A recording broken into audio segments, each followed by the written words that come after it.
ಏನು ಇವತ್ತು ದಿವಸ ಕಲಬುರಗಿ ಮಹಾನಗರದಲ್ಲಿ ಏನು APMC ಆವರಣದಲ್ಲಿ ಏನೋ ಒಂದು ಹಳೆ ಆಫೀಸ್ ಕಾರ್ಯಾಲಯ ಇತ್ತು. ಆ ಕಾರ್ಯಾಲಯವನ್ನು ತೆಗೆದು ಇನ್ನೊಂದು ಬೃಹತ್ ಕಾರ್ಯಾಲಯವನ್ನು ಕಟ್ಟಬೇಕಂತಕ್ಕಂಥ ಸ್ಥಳದಲ್ಲಿ ಇವತ್ತು ದಿವಸ ನೆಹರೂನ ಮೂರ್ತಿಯನ್ನು ಮಾಜಿ ಪ್ರಧಾನಿಗಳಾಗಿರ್ತಕ್ಕಂಥ ಜವಾಹರ್ಲಾಲ್ ನೆಹರು ಅವರ ಮೂರ್ತಿ ಕೂಡಿಸ್ಲಿಕ್ಕೆ, ಅದರ ಜೊತೆ ಕಾರ್ಪೊರೇಷನಲ್ಲಿ ಇಂದಿರಾ ಗಾಂಧಿಯವರ ಮೂರ್ತಿ, ಅದರ ಜೊತೆಗೆ KMF ಆವರಣದಲ್ಲಿ ರಾಜೀವ್ ಗಾಂಧಿಯವರ ಮೂರ್ತಿಯನ್ನು ಕೂಡಿಸ್ಬೇಕಂತೇಳಿ ಮಹಾನಗರ ಪಾಲಿಕೆಯಿಂದ ಯಾವುದೇ ರೀತಿಯ ಒಪ್ಪಿಗೆ ಇಲ್ಲದೆ, ಸದಸ್ಯರ ಒಪ್ಪಿಗೆ ಇಲ್ಲದೆ, ಸದಸ್ಯರ ಗಮನಕ್ಕಿರದೇನೆ ಕೂಡ ಇವತ್ತು ದಿವಸ ಕದ್ದು ಮುಚ್ಚಿ ಮೂರ್ತಿಗಳನ್ನು ಕೂಡಿಸ್ತಕ್ಕಂಥದ್ದು ಖಂಡನೀಯವಾಗಿರ್ತಕ್ಕಂಥದ್ದು. ಇವತ್ತು ದಿವಸ ಒಂದೇ ಮನೆತನದ ಮುತ್ತೆಂದು, ಮಗಳದು, ಮೊಮ್ಮಗಂದು ಮೂರ್ತಿ ಕೂಡಿಸೋದಕ್ಕಿಂತ ಭಾರತ ದೇಶ ಎಷ್ಟು ಪ್ರಧಾನಮಂತ್ರಿಗಳಾಗಿದ್ದಾರೆ, ಅದಕ್ಕೆ ಆ ಜಾಗಕ್ಕೆ ಆ ಮೂರ್ತಿಗೆ ಏನು ಸಂಬಂಧಗಳಿದ್ದಾವೆ. ಇವತ್ತು ದಿವಸ APMCಯಲ್ಲಿ ಕೂಡಿಸ್ಬೇಕಾಗಿತ್ತಂದ್ರೆ ಜೈ ಜವಾನ್ ಜೈ ಕಿಸಾನ್ ಎಂದು ಅನ್ನದಾತಂದ್ರೆ ಗೌರವ ತಂದಿರತಕ್ಕಂಥ ಲಾಲ್ ಬಹದ್ದೂರ್ ಶಾಸ್ತ್ರಿ ದೇವರ ಮೂರ್ತಿ ಕೂಡಿಸ್ಲಿ, ಅದಕ್ಕೊಂದು ಗೌರವ.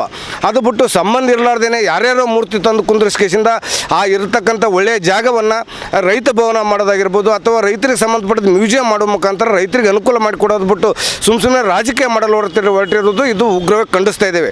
ಇಷ್ಟೆಲ್ಲ ನಡೀತಾ ಇದ್ದರೂ ಕೂಡ ಭಾರತೀಯ ಜನತಾ ಪಕ್ಷದ ನಾಯಕರುಗಳು ಬಾಯಿಗೆ ಉಂಡಿ ಇಟ್ಕೊಂಡು ಕುಂತದ್ದು ಕೂಡ ಖಂಡನೀಯವಾಗಿರ್ತಕ್ಕಂಥದ್ದು.